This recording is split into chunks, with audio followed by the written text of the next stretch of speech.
It's very simple, easy questions, but it will give you a lot of material, and you may not use all of it for your bio, but it will help you see yourself through the lens of how other people will see you as well. Okay? So just start answering them, just start jotting it down, where you were born, what the country is or the city is, and where you live now.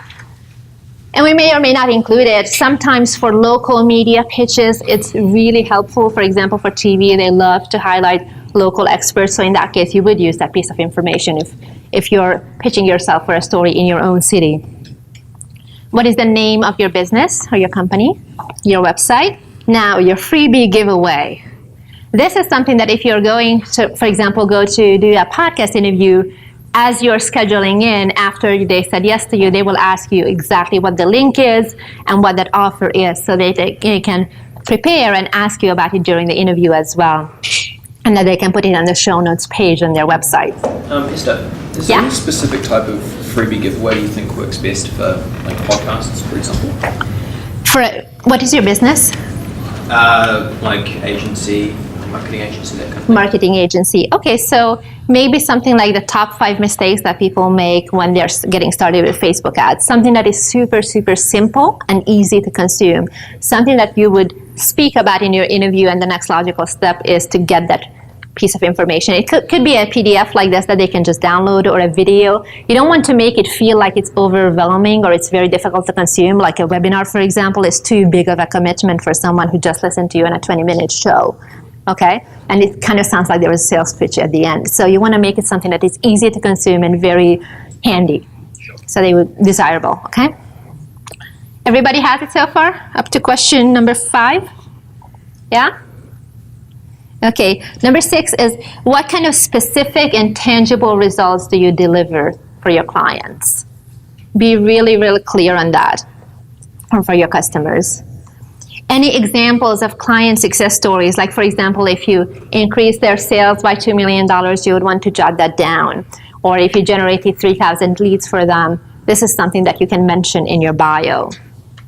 Be really, really specific with it. Anything that you have testimonials around will be a good one to include here, because then you can use that testimonial in your retargeting ads after you were introduced with this bio in your interviews. But if you don't have testimonials around it, but you know it's a good story, include it anyway. If you have any formal education that would make an impression, for instance, if you're pitching yourself for TV or any traditional media outlets, they'll really consider you a lot more than somebody who doesn't have, for instance, an MBA or a PhD, or if you authored a book, or you spoke on really big stages, or you were interviewed in really big name outlets, you want to include that. If you have something that is, for example, an Amazon bestseller book, or it was named the best marketing book of the year by Inc. magazine, anything like that, that will be a good thing to include there too.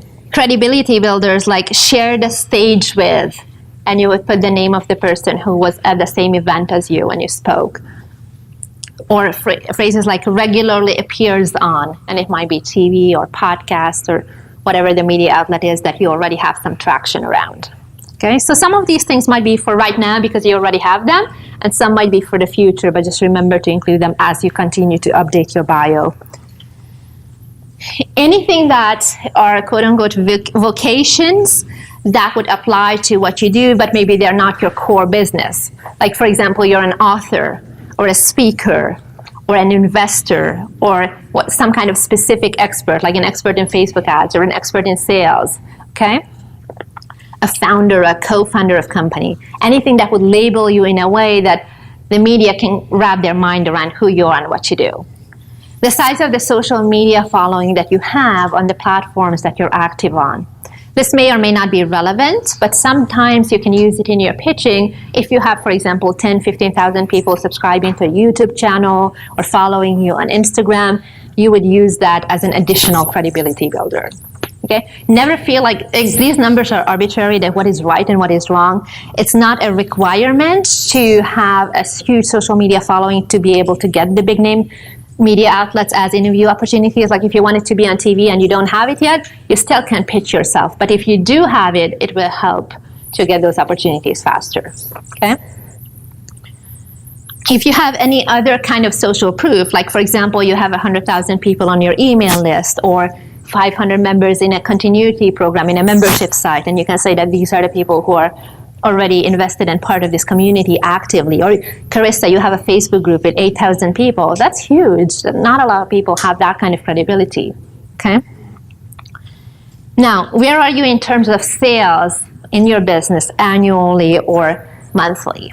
This may not always be relevant to every media outlet, but for example, the podcast, if you're looking to share your knowledge and your expertise and you're talking about sales or lead generation, to show that you actually have a track record in that, it will be very, very helpful to say that, hey, I built a 7-figure business or whatever it may be that's relevant to you.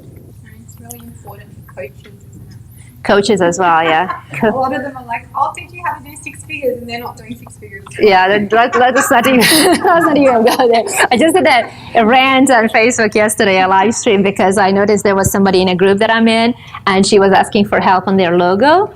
And how can I do it myself or use Canva for it? And then finally she figured out, shows the logo, and it turns out that the tagline there is transformational success coach. You're like, you know, somebody who's asking for all kinds of money saving opportunities, really? They're going to fire. Yeah. So you want to make sure that you build your credibility, because think about it from the perspective of the podcaster or the TV producer. They are getting so many pitches, and yours needs to stand out. It really needs to be different than everybody else. And one way to build credibility is to show your results. And then, of course, you'll mention them through your interviews as well, as a by the way, in a humble way, that this is what you need to do. 1, 2, 3, these are the steps. By the way, this is exactly what we did with my client Ben, and this is what we did here, and these were the results that he got as an outcome. Okay? When did you get started with your current business? So if it's something that is new, that might be something that you'll be able to use for a while, that this is a new technology. For example, if you have a SaaS product, you can say something like that. If you have a long time track record, like I've been in this business for 20, 30 years, you want to say that. Whatever your timeline is, make sure that you frame it in a way that actually positions you well. Okay? And then it could be that you have a background in another industry or in another business that is not relevant to what you're talking about right now, but it's relevant in terms of being a successful person and somebody who has built businesses over time. So Chris, for example, for you, you might say that I've been doing marketing and business development for the last 15 years, right? And I just started my consulting company where this is what we focused on, because I realized that these are the biggest challenges that people are dealing with, right? So you would tie the two together to show that you have a long track record as well. How many hours do you work per week? That's relevant if you either want to position yourself as somebody who is an overachiever and somebody who hustles all the time. Then you, of course, would talk about working day and night, if that's true for you. And then we have people like Carissa, right, who you talk about having a really enjoyable lifestyle as well and delegating everything. So there's no right or wrong with what makes sense for you, but really be true to yourself, whether it's a lifestyle business that you want to position, or you want to position and talk about yourself almost like a Gary Vee kind of person who works all the time. It just really depends on what makes sense for you. And there's a lot of pretenders of the 4-hour work week as well. Yeah. Yes. Like, how many years did it take you to get to that 4-hour work week? Yeah, I think that there's a lot of misunderstanding. I haven't actually read the book, but my understanding is that he meant to say that you will delegate so much that as if you were only working 4 hours per week, not that you will actually work 4 hours per week. But a lot of people who are looking at the magic pill and they just want to get rich quick kind of thing, yeah, they'll definitely take that interpretation. Any questions so far? Comments? Is this helpful so far? Is this the order that it should go in as well? No, this is just for you as a brainstorm list for now. Okay, what are your services and your packages, especially for coaches and consultants and marketing agencies? It's really, really important to get clear on what it is so that you can speak about it in a very subtle way through your interviews as well. How soon do your clients get results? What is typically what they can expect? Like, for example, if you're someone who specializes in Facebook ads, and you can say that if you're a complete startup and you will go to 6 figures in the next 6 months and you can truly demonstrate that, you would speak about that, okay? So whatever the average is, not the outliers, like the big exceptions of your client results, but what they typically get, okay? What inspired you to get started in this business? That will go back to your big why, your mission. If you have a message to share, if you have something that you really know can make an impact and make a difference in people's lives, talk about that. And the phrasing that you might use is, of course, your bio would be written in the third person. You would say that she's passionate about helping women entrepreneurs scale their business to 7 figures and beyond, something like that, right? So talk about why that is important, what inspired you. Do you guys know Lisa Nichols or know of her?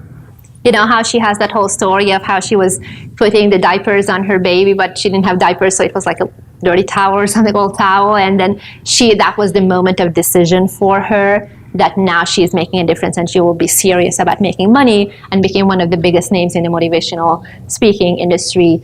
But that was her big story of the big why, and she talks about it all the time. So you would just find, if you have one moment that you can share, that's great. If you have more of a progression and a process that over time I realized this and this is why I'm doing what I'm doing today, that's great too. It doesn't have to be this huge big story or the car crash story or anything like that. Just be truthful to yourself.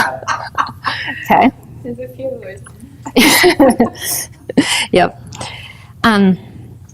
Why is it important to do what you're doing right now with your current project or the current program that you're launching or the current offer that you're doing? Or maybe if you have a conference that you're about to introduce and that you want to promote, talk about why is it timely now? Why do people have to pay attention? Okay, so find a reason to get people to be interested right now. It's very similar to marketing messaging, right? You have to deal with their psychology. Do you have any kids or any pets? People like to see that you're an actual human person. So if you have anything where, in my bio, in my long one, it says that she lives in the Palm Springs area with her 3 cats, Silky, Scruffy, and Archie. People really like it. I had a TV interview where they were like, oh, so you have 3 cats. Yes, I do. You know what that's called? No, actually, he asked about the names as well. So it's really important to humanize it, to have a little bit of where you don't just put yourself on a pedestal where they're afraid to ask you about stuff because you seem so untouchable. You want to be very relatable as a human being. And people start posting all the cat things on your Yeah, that happens. Well, that's a really good point. You want to make sure that you're clear on your boundaries. So, for example, if you're building a personal brand and you know that you need to build a big social media following, what are some of the things that you're happy to share and what not? So, for example, for you, Carissa, you're happy to share about Jaden, and it's okay because you made a decision ahead of time. A lot of people are very protective about their kids and they'll never put them up on social media. Right, and nobody knows what your family status is or anything. So just think about it ahead of time so that you know that as you grow your following, people will be more and more curious. They want to live vicariously through you and follow you on your travels and everything. Just be clear with how much can I share that will be actually good for me and it will feel in alignment. I tend to share more social stuff than family stuff. Yeah. And then keep in mind also that will grow the expectation of how much people want of you, of your personal stuff. They will want more and more as you grow and as you get bigger. So you might want to share a little less of personal stuff in the beginning, knowing that there's then room to grow. Okay? Is this helpful? Yeah. Okay. What are you passionate about besides building your business? A lot of people will ask that question, especially in podcasts, but other places too. What is it that interests you? If you have any hobbies or travel or anything that is truly, truly relevant to you, be sure to mention that there so that you're not stunned when they ask that question. Any pet peeves? Anything that annoys you, like what you were talking about with the 6-figure coaches, right, who don't actually have a track record in building a business, that's something that you could write down there. I don't, because I've actually got a lot of coach friends, so I talk to me. Wow, too bad. But it's really, really true that the more you can talk about what the ranty topics would be, the more it gives them something to sink their teeth into and have a conversation with you around. Okay, so be sure to jot that down too. What languages do you speak? If you have anything more than one, write down that too. Any fun facts that you would like to share beyond all of this? Do you guys have your answers or you're just listening to me? Okay. So let's get started. I'll give you 5 minutes.